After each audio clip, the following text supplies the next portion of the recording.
వచ్చాడని ఈ వాక్యం మనకి తెలియజేస్తా ఉంది.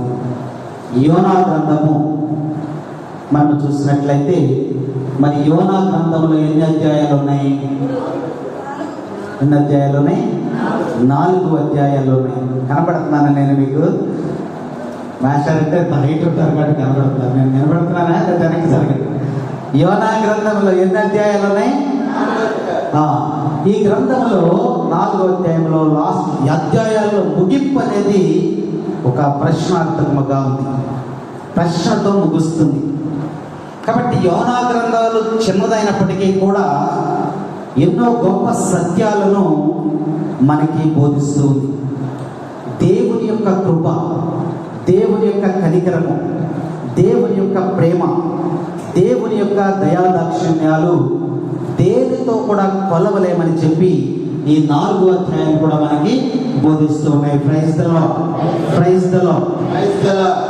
ఇశ్రాయేలీయులు కాక అన్య ప్రజల పట్ల కూడా దేవుని యొక్క ప్రేమ ఎలా ఉంటుందో ఈ 4 అధ్యాయాల్లో ప్రభు మనకి తెలియజేస్తూ ఉన్నాడు.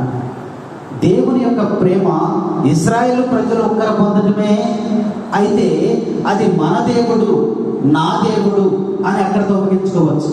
కానీ దేవుని యొక్క ప్రేమ ఎలా ఉందంటే ఇశ్రాయేలు ప్రజలు మాత్రమే కాదు, మొత్తం అన్య ప్రజలందరికీ కూడా, సమస్తమైనటువంటి మానవాళ్ళందరికీ కూడా తన యొక్క ప్రేమను కనపరుస్తున్నారని ఈ యొక్క 4 అధ్యాయాల్లో మనకి వ్యక్తమవుతా ఉంది. అయితే ఇది దేవుని యొక్క ప్రేమ ఎలా ఉంది, ఎలా చూపించాడు అని మనం చూస్తే దేవుని యొక్క ప్రేమను గురించి మనం ఒక చిన్న పాట పాడుకుందాం. నీ ప్రేమ ఎంతో ఎంతో మధురం, యేసు నీ ప్రేమ ఎంతో ఎంతో మధురం, యేసు నీ ప్రేమ ఎంతో ఎంతో మధురం. మీ మైత్రి కొంచెం తగ్గించింది. యేసయ్యా మీరు కొంచెం తగ్గిస్తే నా వాయిస్ కుదిరేసేది. మీరు పాడేసరికి నాకు క్లాష్ వచ్చేస్తుంది. అవునా? మీరు కొంచెం తగ్గించండి, లేదా కొంచెం డిస్టెన్స్ అలా పెట్టుకోండి. అలా పెట్టుకోండి, వాయిస్ ముందుకెళ్ళినామండి. మీది నాది క్లాష్ వచ్చేస్తుంది. ఓకేనా? మీ వెర్షన్, మీరు అందరూ సింగర్స్ కదా, ఇక్కడ ఎక్కువ సింగర్స్ ఉన్నారు కాబట్టి మీది నాకు క్లాష్ వచ్చేస్తుంది. ఓకేనా? నీ ప్రేమ ఎంతో ఎంతో మధురం, యేసు నీ ప్రేమ ఎంతో ఎంతో మధురం, యేసు నీ ప్రేమ ఎంతో ఎంతో మధురం. తల్లి కుండునా నీ ప్రేమ, సొంత చెల్లి కుండునా నీ ప్రేమ, తల్లి కుండు పాడండి, బిజినెస్ పెట్టుకోండి. నీ ప్రేమ నీ ప్రేమ ఎంతో ఎంతో మధురం, యేసు నీ ప్రేమ ఎంతో ఎంతో మధురం. మరచిపోతే నీ ప్రేమ నన్ను మార్చుకున్నది, నీ ప్రేమ మరచిపోతే నీ ప్రేమ నన్ను మార్చుకున్నది, నీ ప్రేమ నీ ప్రేమ ఎంతో ఎంతో మధురం, యేసు నీ ప్రేమ ఎంతో ఎంతో మధురం. కనురెప్పలాంటిది నీ ప్రేమ, శాశ్వత కాలముండును నీ ప్రేమ. కనురెప్పలాంటిది నీ ప్రేమ, శాశ్వత కాలముండును నీ ప్రేమ, నీ ప్రేమ ఎంతో ఎంతో మధురం, యేసు నీ ప్రేమ ఎంతో ఎంతో మధురం. త్యాగమున్నది నీ ప్రేమలో, దీర్ఘ శాంతమున్నది నీ ప్రేమలో. త్యాగమున్నది నీ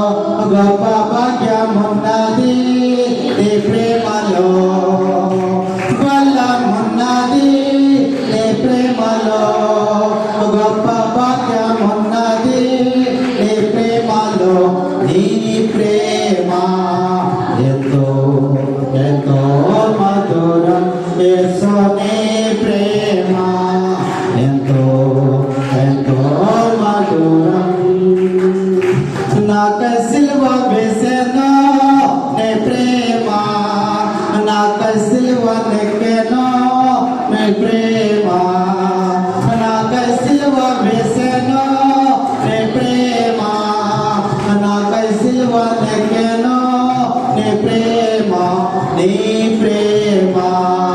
ఎంతో ఎంతో మధురం యేసు నీ ప్రేమ ఎంతో ఎంతో మధురం నాకై మరణించెను నీ ప్రేమ నాకై తిరిగి లేచెను నీ ప్రేమ నాకై నాకై తిరిగి లేచెను నీ ప్రేమ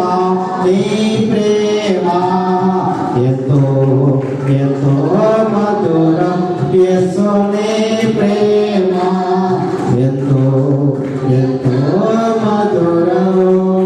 praise the Lord, praise the Lord. తండ్రి వందనం, తండ్రి స్తోత్రం, యేసువా వందనం, యేసువా స్తోత్రం. Praise the Lord, praise the Lord. ప్రభువునందు ప్రియ సహోదరి సహోదరులారా, దేవుని యొక్క ప్రేమ మానవాళి మీద ఎలా కురిపిస్తూ ఉంది, ఎలా ప్రసరిస్తూ ఉంది. మన కోసము దేవుడు చేసినటువంటి త్యాగం ఏమిటి అని మనం ఆలోచన చేస్తే, ఆ యొక్క నినివే పట్టణం యొక్క ప్రజల మీద దేవుడు ఏ విధంగా ప్రేమను కనపరిచాడో ఈ యొక్క 4 అధ్యాయాల్లో కూడా మనకి స్పష్టంగా వ్రాయబడింది. కాబట్టి ఈ యోనాని మనము ఈరోజు ప్రత్యేకంగా ధ్యానించుకుందాం. ఇశ్రాయేలు ప్రజలకి బోధించమని చెప్తే ఆయన చక్కగా బోధించేటువంటి వాడు. ఎప్పుడైతే ఆయన అన్య ప్రజలైనటువంటి నినివే పట్టణ ప్రజలకు కూడా నువ్వు బోధించాలి అని చెప్పినప్పుడు యోనాకి ఇష్టం లేదు.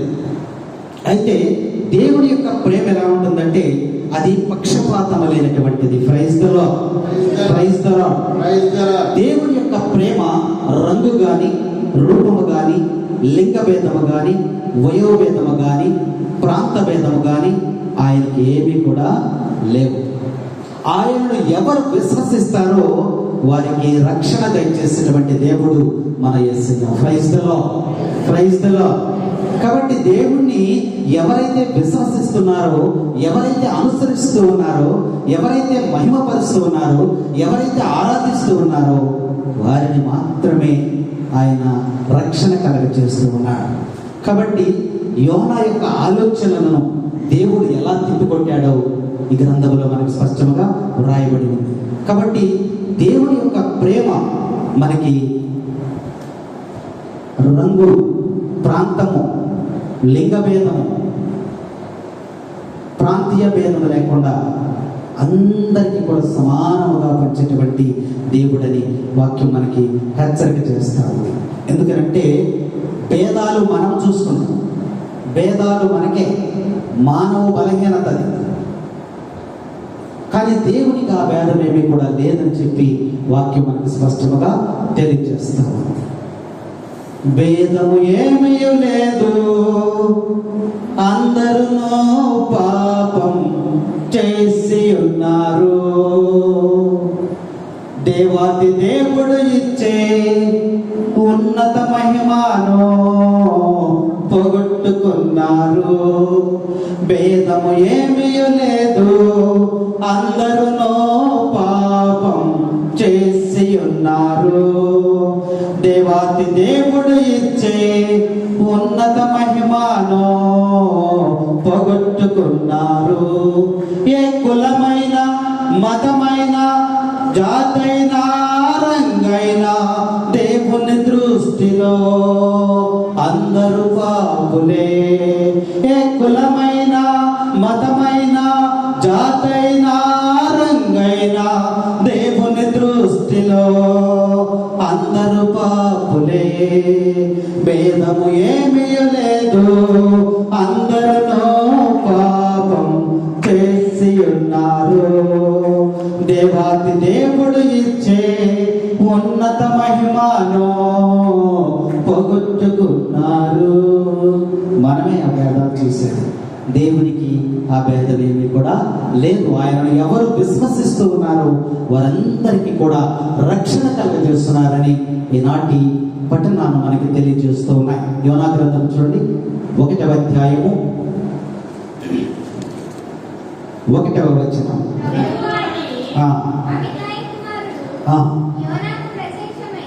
యోనాకు ప్రత్యక్షమై అతనితో, నీవు ఆ పెద్ద నగరమైన నినివేకు వెళ్ళి దానిని మందలించుము. Praise the lord. ఏం చేయమన్నాడు? మందలించమన్నాడు. ఎప్పుడు మందలిస్తాం? నీవైనా నేనైనా ఎవరైనా సరే ఎప్పుడు మందలిస్తాం? మీరు మందలించరా ఎవరిని? మాట విననప్పుడు మందలిస్తాం, ఇంకా తప్పు చేస్తున్నప్పుడు మందలిస్తాం, సరైన మార్గంలో నడవకపోతే వారిని మందలిస్తాం, మన కళ్ళ ముందే ఏదైనా అన్యాయం జరుగుతూ ఉంటే మందలిస్తాం, మన కళ్ళ ముందే అవినీతి అక్కడ జరుగుతూ ఉంటే మందలిస్తాం, ప్రవర్తన మార్చుకోమని మనము మందలిస్తూ ఉంటాం. కాబట్టి దేవుడు ఎవరిని పిలుచుకున్నాడు? యోనాని పిలుచుకున్నాడు. పిలుచుకుని నినివే పట్టణానికి నువ్వు వెళ్ళి వారిని మందలించు అని చెప్పాడు. చదువు. ఆ నగర దౌష్ట్యమును అని పలికాను. ఆ నగర ప్రజలు దౌష్ట్యము నా దృష్టికి ఘోరమైనని చెప్పుమని పలికాను. యోనాతో దేవుడు మాట్లాడుతూ ఉన్నాడు.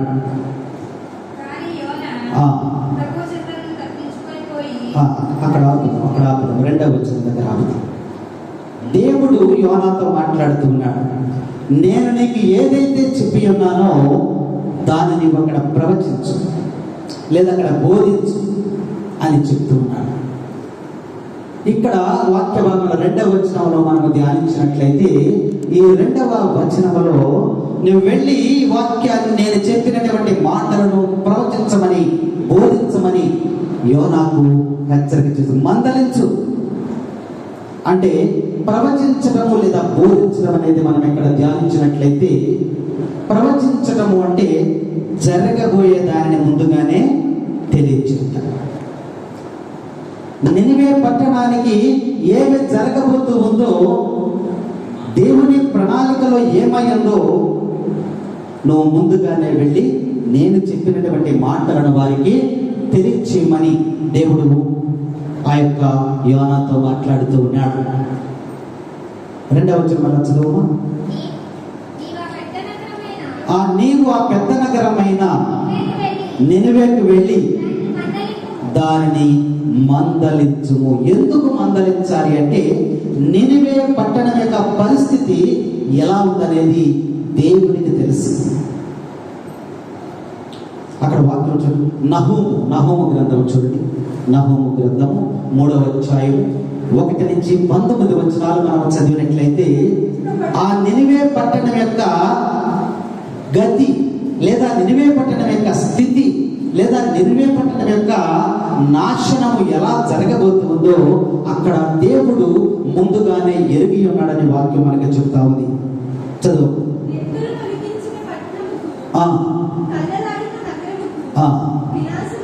1 నుంచి 7 వచనాలు మనం చూసినట్లయితే, నినివే పట్టణానికి, నినివే చేసిన తప్పులకు దేవుడు విధించేటువంటి శిక్ష 7 వచనాల్లో వ్రాయబడి ఉంది. ఆ యొక్క పట్టణము పరిస్థితి ఎలా ఉందంటే, 1 నుంచి 19 వచనాలు మనం ధ్యానించినట్లయితే వారి స్థితి ఎలా ఉంది? వారు గర్వముతో విర్రవీగుతూ ఉన్నారు. నినివే పట్టణం యొక్క ప్రజలు ఎలా ఉన్నారు? గర్వముతో నిండి ఉన్నారని లేఖనాలు మనకు తెలియజేస్తూ ఉన్నాయి. తర్వాత వాళ్ళు రక్త పిపాసులై ఉన్నారు. ఇరుగు పొరుగు రాజ్యములను, రాజులను గడగడలాడిస్తూ ఉన్నారు. పసిబిడ్డలను నేలకేసి కొట్టి చంపేస్తూ ఉన్నారు. శత్రువుల తలలను నరికి వాళ్ళు పిరమిడ్లుగా కడతా ఉన్నారట. శత్రు సైన్యాన్ని వధించి శవాలను మరి కాకులకు గద్దలకు ఎడారిలో పారవేస్తూ ఉన్నారు. అలాగే చూసినట్లయితే ఇంకా ప్రతి వ్యక్తి కూడా వ్యభిచారులకు లోనైపోయి ఉన్నారట. ఆ పట్టణం యొక్క స్థితి, ప్రతి త్రోవలో కూడా పసికందులను నరికి లేదా నేలకేసి బాది అలా కింద పడేస్తున్నారట. అంత కఠినముగా ఆ నినివే పట్టణం ఉందని ఆ వాక్యం మనకి తెలియజేస్తా ఉంది. 1-7 వచనాల్లో వారు చేసినటువంటి ఈ తప్పిదాలకు దేవుడు ఏ విధమైనటువంటి శిక్షణ వేస్తూ ఉన్నాడో 7 వచనాల్లో రాయబడి ఉంది. మరి అలాగే 8-10 వచనాలు చేస్తే వారికి ఏ విధముగా గుణపాఠం చెప్పాలో దేవుడు ముందుగానే అక్కడ వ్రాయించి ఉన్నాడు. మరి 11-19 వచనాలు చూస్తే అక్కడ దేవుడు ఆ పట్టణ ప్రజలతో తెలియజేస్తూ ఉన్నాడు. నీవెన్ని ప్రయత్నాలు చేసినప్పటికీ నీ ప్రయత్నం ఏది కూడా ఫలించకుండా ఉన్నట్లు దేవుడు అక్కడ వ్రాయించి ఉన్నాడు. అంటే నినివే పట్టణ గతి, నినివే పట్టణ స్థితి మనలో ఉంటే, మన గృహములో ఉంటే, మన సంఘములో ఉంటే, వ్యక్తిగత మన జీవితంలో ఉంటే మన స్థితి కూడా అంతే. Praise the Lord, praise the Lord, praise the Lord. ప్రభునందు ప్రియ సహోదరి సహోదరుల, ఇలాంటి సమయంలో దేవుడు యోనాని పంపిస్తున్నాడు. యోనా, ఆ పట్టణం యొక్క పరిస్థితి చాలా ఆందోళనకరంగా ఉంది, చాలా ప్రమాదకరంగా ఉంది. అధోగతి పాలైపోతూ ఉన్నారు. కాబట్టి నువ్వు అక్కడికి వెళ్ళాలి. దేవుడు ఎవరిని ఎప్పుడు ఎక్కడ వాడుకోవాలో ఆయన చిత్తానుసారమైన నడిపించుకుంటూ ఉంటాడు. ఇప్పుడు అక్కడ చేయవలసినటువంటి పని ఎవరిది? యోనాని ఎందుకు చూస్తున్నాడు? అప్పటి వరకు కూడా యోనాకి తెలియదు. నినివే పట్టణం వెళ్తాను, దేవుడు నాకు చెబుతాడు, నేను వెళ్ళి అక్కడ ప్రభు చెప్పిన మాటలు అక్కడ చెప్పాలని ఆయనకి తెలియదు. అనుకోని విధముగా అలాంటి పరిస్థితుల్లో యోనాని దేవుడు పిలవడం జరిగింది. 3వ వచనం చదువు. ప్రభువు చెంత నుండి తప్పించుకొని పోయి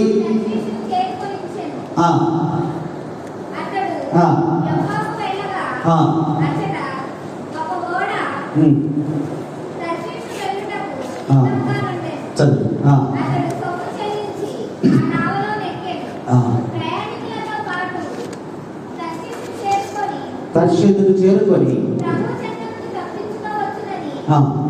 అతని యొక్క తలంపు. ఇక్కడ ఆలోచన 3వ వచనంలో మనం చూసినట్లయితే యోనా ప్రభువు చెంత నుండి తప్పించుకొని పోయి తర్షీసు చేరుకోనించను. ఎక్కడి నుంచి తప్పించుకోవాలన్నాడు? ఎక్కడి నుంచి తప్పించుకోవాలి? ప్రభువు నుంచి తప్పించుకోవాలని వెళ్ళిపోతూ ఉన్నాడు. ప్రభువు దగ్గర కనబడితే ఏదో ఒక పని ఆయన చెప్తాడు. కాబట్టి ఆయన నుంచి మనం తప్పించుకొని వెళ్ళిపోవాలి. కానీ ఆ పట్టణం యొక్క ప్రజలు, వారి యొక్క స్థితిగతులు చాలా ఘోరంగా ఉంటే వారి పట్ల దేవుడు దయ చూపాలనుకున్నాడు. ఈయనను పంపించి వారికి హెచ్చరించి వారిలో పరివర్తన తీసుకొచ్చి వారి స్థితిగతులను మార్చాలని ఆయన అనుకున్నాడు. కానీ దేవుని యొక్క పనిని చేయటానికి యోనా ఏం చేశాడు? తిరస్కరిస్తూ ఆయన తలంపులు, ఆయన ఆలోచనలు ఎలా ఉన్నాయంటే దేవునికి చాలా దూరముగా ఉన్నాయి. దేవుని నుండి తప్పించుకోవాలనుకుంటున్నాడు. మనం కూడా అదే పరిస్థితి. నినివే యోనా ఎలా ఉన్నాడో మనం కూడా దేవుడి నుంచి తప్పించుకోవాలనేటువంటి ఆలోచనలో మనం ఉంటాం. ఆరాధనకి రేపు వెళ్ళొచ్చులే, లేదా ఆదివారం ఉంది కదా అప్పుడు వెళ్ళొచ్చులే, ఇప్పుడు ఈ కార్యక్రమానికి మనం వెళ్ళకపోతే ఏమవుతుందిలే, ఈ రాత్రి కాలంలో నిద్రమానికి మనం అక్కడికి వెళ్ళాలా, దేవుడు మనల్ని చూశాడా, ఇలాంటి తలంపులతో మనము కూడా ఉంటాం. ఇక్కడ యోనాని బట్టి మనం చూస్తే అన్య జాతి ప్రజలకు రక్షణ పొందటానికి యోనా ఇష్టపడలేదు, ఏమాత్రం కూడా ఇష్టపడలేదు.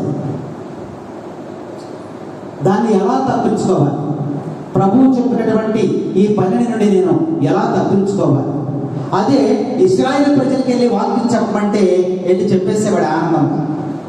కానీ అన్య ప్రజలైనటువంటి నినివే పట్టణ ప్రజలకు చెప్పడానికి యోనాకి మనసు రావటం. అందుకని ఆయనకి ఇష్టం లేదు కాబట్టి వెంటనే అక్కడి నుంచి ఏం చేశాడు, దేవుడి నుంచి ఆ మాట నుంచి తప్పించుకోవాలని చూశాడు. కానీ దేవుడు అలాంటి వాడి కాదు. మన దేవుడు అలాంటి వాడి కాదు. యోనాని గట్టిగా పట్టుకుని ఏమైనా సరే యోనాని అక్కడికి పంపించి ఆ ప్రజలను రక్షించాలని దేవుని యొక్క దయ ఇక్కడ మనకు కనబడుతూ ఉంది. దయగల యేసయ్యా, కృపగల యేసయ్యా, ప్రేమగల యేసయ్యా, నా మంచి యేసయ్యా. దయగల యేసయ్యా, కృపగల యేసయ్యా, ప్రేమగల యేసయ్యా, నా మంచి యేసయ్యా. నా పాపమును మన పాపమును సిలువలో మోసెనుగా, తన రక్తమును తన ప్రాణమును త్యాగము చేసెనయా. నా పాపమును మన పాపమును సిలువలో మోసెనయా, తన రక్తమును తన ప్రాణమును త్యాగము చేసెనయా.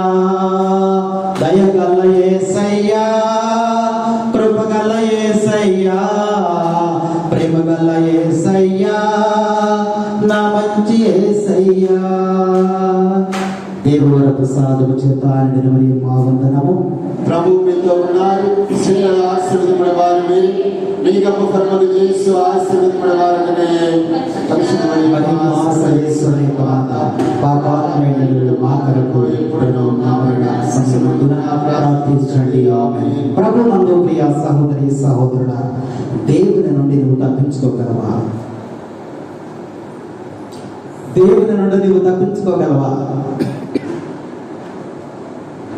మాట్లాడండి. తప్పించుకోగలమా? తప్పించుకోలేమా? ఎట్టి పరిస్థితులు కూడా తప్పించుకోలేము.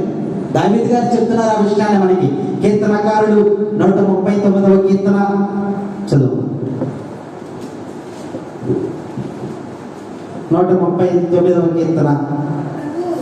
ప్రభు, నీవు నన్ను పరిశీలించి తెలుసు. 7వ వచనం చదువు.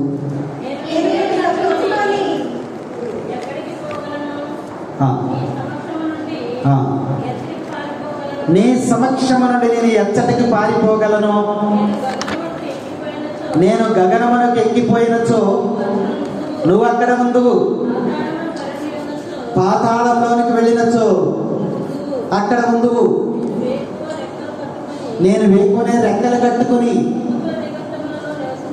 నివసించినను.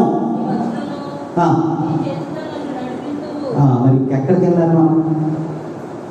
దావీదు గారు చెప్తున్నాడు, అయ్యా నేను ఆకాశంలోకి వెళ్తే ఆకాశంలో ఉంటాడంట, పాతాళంలోకి వెళ్తే పాతాళంలో ఉంటాడు, రెక్కలు కట్టుకుని ఎగురుతూ ఉంటే అక్కడ కనపడతాడంట, అగాధ సముద్ర జలాల్లోకి వెళ్తే అక్కడ చెయ్యి పట్టుకుని నడిపిస్తాడు. ఇంకెక్కడికి వెళ్ళాలి? ఇప్పుడు యోనా మనస్తత్వం ఎలా ఉంది?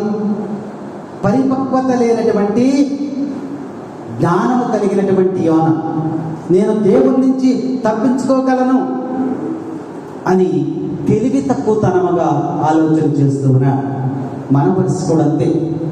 దేవుని నుండి మనం ఎప్పుడు కూడా తప్పించుకోలేనటువంటి సత్యాన్ని యోనా జీవితం ద్వారా దేవుడు మనకి తెలియజేస్తూ ఉన్నాడు.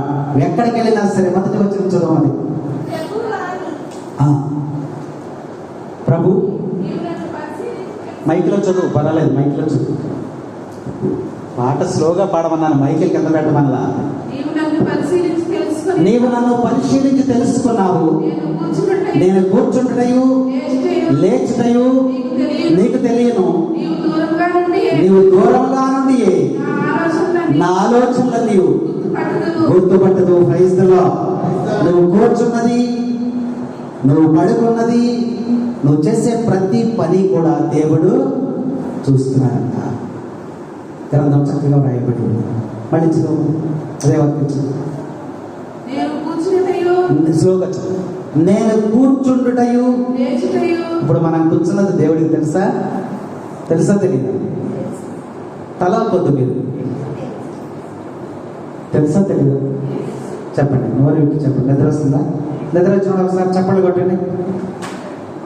ఒకళ్ళు ఉన్నారా? ఓకే. కూర్చుండటయు లేచుటయు నీకు. ఇప్పుడు మనం దేవాలయంలో కూర్చున్నది ఆయనకి తెలుసు, మనం ప్రార్థన చేసేది ఆయనకి తెలుసు, సమస్తం కూడా ఆయనకి తెలుసు. ఆయన చూస్తూ ఉన్నాడు. నన్ను చూచువాడా, దినం కాయువాడా, నన్ను చూచువాడా, దినం కాయువాడా, నీవు నన్ను ఆవరించావు, నీవు నన్ను ఆవరించావు, నీ చెయ్యి నా మీద ఉంచావు, నే లేచుట కూర్చుండుట బాగుగా ఎరిగి ఉన్నావు, నే లేచుట కూర్చుండుట బాగుగా ఎరిగి ఉన్నావు, నన్ను చూచువాడా, అధీనం కాయువాడా. Praise the Lord, praise the Lord, praise the Lord. మనము కూర్చుండుట సమస్తం కూడా ఆయన చూస్తూ ఉన్నాడు. ఆయన కనుదృష్టి నుండి తప్పిపోయేటువంటిది ఏది కూడా సృష్టిలో లేదనే సత్యాన్ని ఈరోజు దేవుడు మనతో మాట్లాడుతూ ఉన్నాడు. కాబట్టి యోనా 3వ వచనంలో యోనా చేసినటువంటి ప్రణాళిక చూడండి. ప్రభువు చెంత నుండి తప్పించుకోవచ్చునని ఆయన తలంచుచుండెను.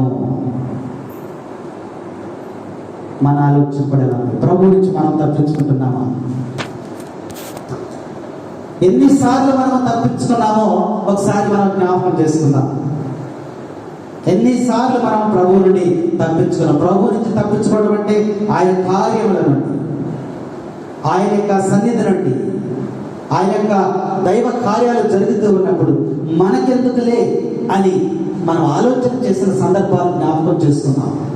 మనకెందుకులే, వాళ్ళు ఉన్నారు, వాళ్ళు చేసుకుంటారులే అని యోనాలాగా తప్పించుకున్నటువంటి సందర్భాలని మనం ఒకసారి జ్ఞాపకం చేసుకుందాం. Praise the Lord, praise the Lord. వాక్యం మనకి ఈరోజు మనకు బోధిస్తూ ఉంది. ఏమిటంటే 4వ వచనం చదువు. కానీ ప్రభువు సముద్రముపై గొప్ప తుఫానుని లేపెను, ఆ పెనుగాలు తాకిడికి ఓడ బద్దలుగునట్లు ఉండెను. Praise the Lord. ఈ వచనంలో మనం చూస్తే తుఫాను దేవుని యొక్క మాటను విన్నది. అంతేగా? దేవుడే కదా రేపు. అక్కడ వాక్యం ఏముంది? సముద్రంపై గొప్ప తుఫానుని రేపని. ఎవరు తుఫాను రేపింది అంటే ప్రభు చెబితే సముద్రాన్ని శాసించాడు ఆయన. తుఫాను లెగమన్నాడు, తుఫాను లేసిందా లేదా? ఆయన మాటను ఆలకించింది. పెనుగాలి వచ్చేసింది, పెనుగాలి ఆయన మాటను ఆలకించింది. 7వ వచనం చదువు. చీట్లు వేసి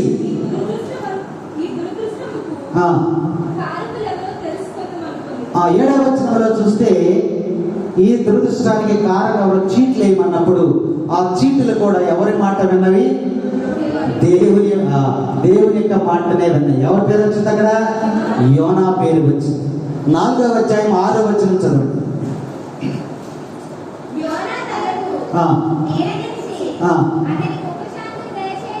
దయచేయుటకు దేవుడైనటువంటి ప్రభువు అతని చెంత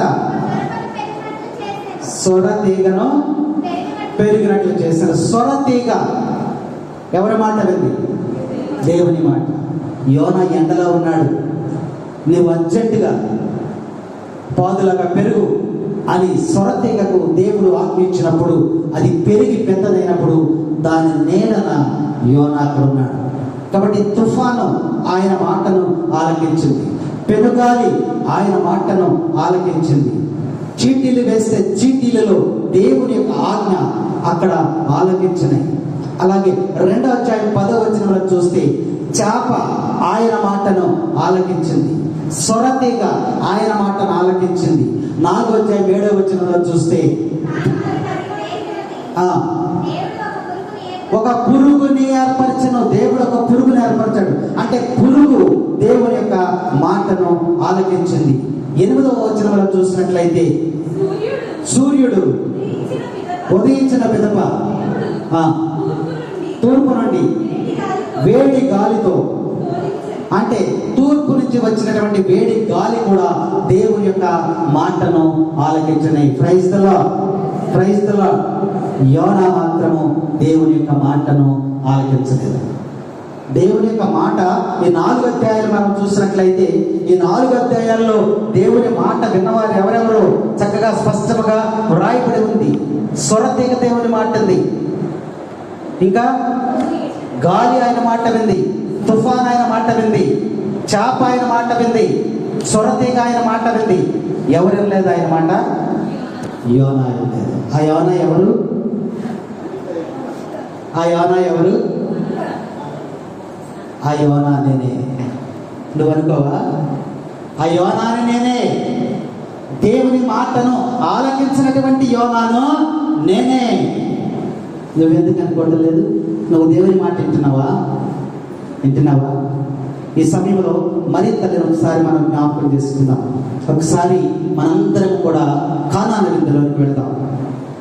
లగవాకండి, కూర్చోండి. కానాను విందులోనికి వెళ్దాం. కానాను విందులో ఏం జరిగింది? ఏమైపోయింది అక్కడ? ద్రాక్షరసం అయిపోయినప్పుడు ఆ కుటుంబం అంతా కూడా వేదనలో ఉంది, శోధనలో ఉంది, దుఃఖంలో ఉంది. కాబట్టి మరియ తల్లి అది గమనించి కాళ్ళు పుడుచుకుంటే బెటర్, లేదా కుర్చీ వేసేసుకోండి. వెంటనే ఎక్కువ టైం ఉండాలి కదా, కుర్చీ వేసేసుకోండి, ఇబ్బందిగా అనిపిస్తుందా? కానీ ముందు మనకేముంది? అన్నీ ఉన్నాయి. కాబట్టి కాళ్ళు ముడుచుకున్నమే మంచిది. దేవదూతలే రెక్కలతో కాళ్ళు ముడుచుకున్నప్పుడు సామాన్యమైనటువంటి మనం ఎందుకు ముడుచుకోవాలి? బాగా ఇబ్బందిగా ఉంటే మీరు ఇమ్మీడియట్గా లేచి కుర్చీ వేసేసుకోండి. చాలా కుర్చీలు. Praise the Lord, praise the Lord. ఎక్కడికి వెళ్ళాం మనం ఇప్పుడు? కానాను విందులోనికి వెళ్ళినప్పుడు ద్రాక్షారసం అయిపోయినప్పుడు ఆ యొక్క మరియ తల్లి అన్న మాట ఏంటి?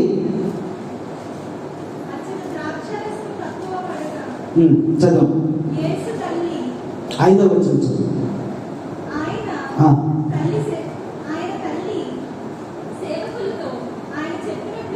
ఆయన చెప్పినట్లు చేయుడి. Praise the Lord.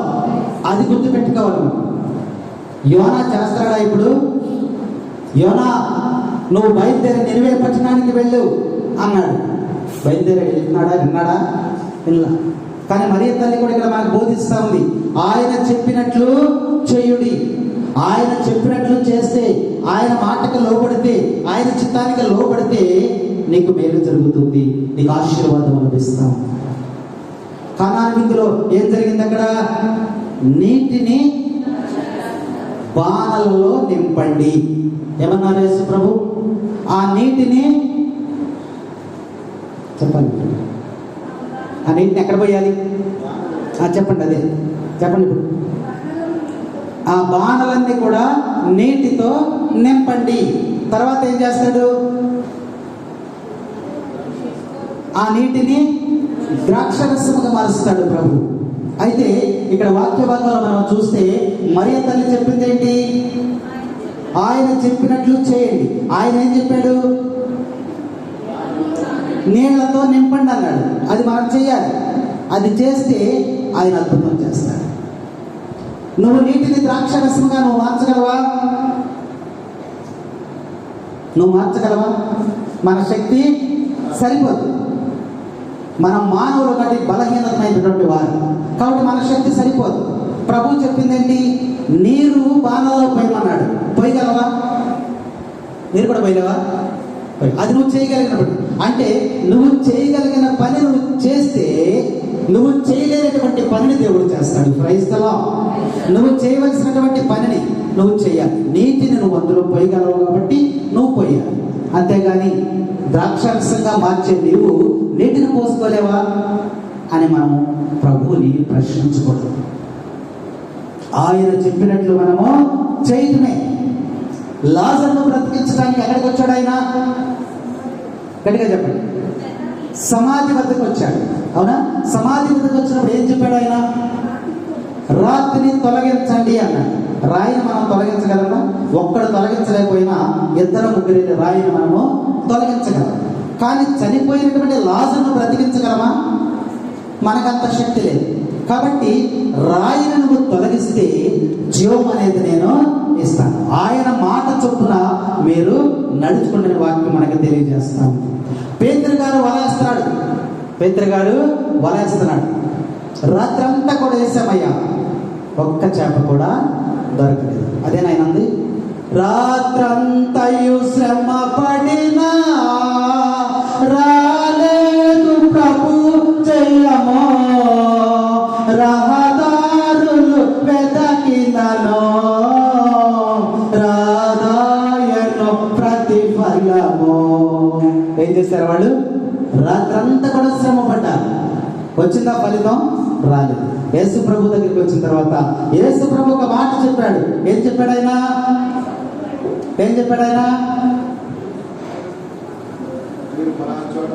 ఈ కుడి వైపున వల వేయుడి అన్నాడు. అప్పుడు పేతురు గారు, రాత్రంతా వేసేసామయ్యా, మీరు వాళ్ళ కుడి పక్కన ఏమంటున్నారు, అక్కడేం పడవని అన్నాడా? అనలా.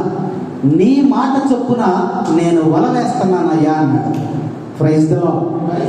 వెంటనే వల పిగిలినన్ని చేపలు వలలో పడిపోయాయి. ఎందువలన పడినాయి? ఆయన మాట వినుట వలన.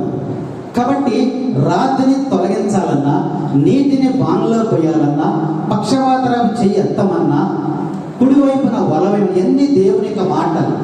ఆ మాటలను ఆలకించిన చోట అద్భుతం జరిగింది. ఏ బాలిక లెమ్ము అన్నారు ప్రభు, లేచిపోయి. కాబట్టి ఆ బాలికను బ్రతికించడానికి యేసు ప్రభు అక్కడికి వచ్చినప్పుడు మీరందరూ వెలుపలికి పొండి అన్నాడు. అన్నప్పుడు ఆ ప్రజలందరూ కూడా అక్కడే ఉన్నారు. ఉండి, అయ్యా ఏమి అక్కడుంటే నువ్వు బ్రతికించలేవా, బయటికి వెళ్ళిపోమంటున్నావేంటి అని ఎవరు ప్రశ్నించరు. ఒకవేళ ప్రశ్నించుంటే అక్కడ అద్భుతం జరిగేది కాదు. రాయిని తొలగించకుండా ఉంటే అద్భుతం జరిగేది కాదు. నీటిని బాణలలో పోయకుండా ఉంటే అద్భుతం జరిగేది కాదు. ఎందుకంటే మనం ఎప్పుడైతే ఆయన మాటకు లోబడతామో అప్పుడే మనకి ఆశీర్వాదం, అప్పుడే మనకి దీవెన, అప్పుడే మనకి మేలు జరుగుతుందని ఇదిగో యొక్క యోనా ద్వారా ప్రభు మనకి తెలియజేస్తూ ఉన్నాడు.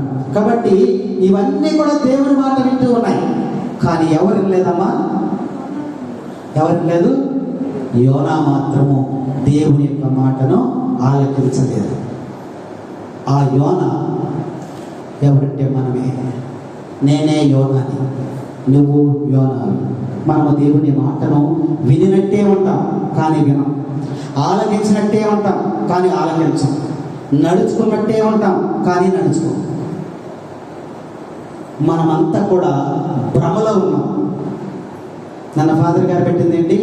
మాస్టర్ గారు చెప్పారు కదా, యేసుతో అడుగు వేసినట్టే ఉంటాం కానీ వెయ్యం. శారీరకమైనటువంటి అడుగు వేస్తున్నాము తప్ప ఆత్మీయమైనటువంటి అడుగులు మనము వేయలేకపోతున్నాం. ప్రభు అంటున్నాడు, నా కోసము నువ్వు ఒక్క అడుగు ముందుకేస్తే నేను 100 అడుగులు ముందుకేసి దగ్గరికి వస్తానంటున్నాడు. Praise the Lord, praise the Lord. మాట వినని యోనాను నేనే దేవా, నీ సన్నిధి నుండి పారిపోయినాను. మాట వినని యోనాను నేనే దేవా, నీ సన్నిధి నుండి పారిపోయినాను. అతిక్రమించితి నీ ఆజ్ఞను దేవా, ఆత్మీయతలో బలహీనమై. అతిక్రమించితి నీ ఆజ్ఞను దేవా, ఆత్మీయతలో బలహీనమై. అన్యులకు చులకనై అపరాధమే చేసి, అన్యులకు చులకనై అపరాధమే చేసి. మాట వినని యోనాను నేనే దేవా, నుండి పారిపోయినాను. అవిధేయతను అంగీకరించి అంతరంగమంతటిని సరిచేసుకుంటిని. అవిధేయతను అంగీకరించి అంతరంగమంతటిని సరిచేసుకుంటిని. సాక్షిగా బ్రతికెదనయ్యా నీ చిత్తములోనే, సాక్షిగా బ్రతికెదనయ్యా నీ చిత్తములోనే. మాట వినని యోనాను నేనే దేవా, నీ సన్నిధి నుండి పారిపోయినాను, నీ సన్నిధి నుండి పారిపోయినాను. నినివే నగరా నయగారమా, రమణీయము చేసిన కరుణామయ. నినివే నగరా నయగారమా, రమణీయము చేసిన కరుణామయ. మలినమైన నా హృదయం కడుగుము దేవా, మలినమైన నా హృదయం కడుగుము దేవా. మాట వినని యోనాను నేనే దేవా, నీ సన్నిధి నుండి పారిపోయినాను. ఏం చేశాడు? పారిపోయాడు. దేవుడు యోనాని పిలిచి, అయ్యా నువ్వు ఇక్కడికి వెళ్ళాలి, నా మాటలు అక్కడ నువ్వు చెప్పాలి అని చెప్తే ఆయన నుంచి పారిపోయినటువంటి యోనాను మనం ఇక్కడ చూస్తూ ఉన్నాం. మరి మన పరిస్థితి, యోనాని బట్టి దేవుడు మన పరిస్థితిని జ్ఞాపకం చేస్తూ ఉన్నాడు. మన పరిస్థితి, దేవుని కార్యము చేద్దాము రమ్మనంటే ఇప్పుడే వస్తా అని వెళ్ళిపోయినాడు ఎంతమంది ఉన్నారు? లేదా అక్కడికి వెళితే ఈ రవి గారి ఏదో ఒక పని చెప్తాడు, స్టార్ట్ అయిన తర్వాత వెళ్దామని అనుకున్న వాళ్ళు ఎంతమంది? దేవుని పని చేయటానికి తప్పించుకున్న వారు ఎంతమంది? అది ఎవరికి వారే జ్ఞాపకం చేస్తున్నారు.